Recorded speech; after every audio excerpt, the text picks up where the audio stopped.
Didn't realize Holmes also had a brand called Holmes Air. Oops.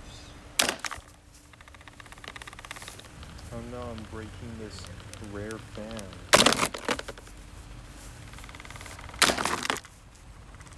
Wow, it's still breaking.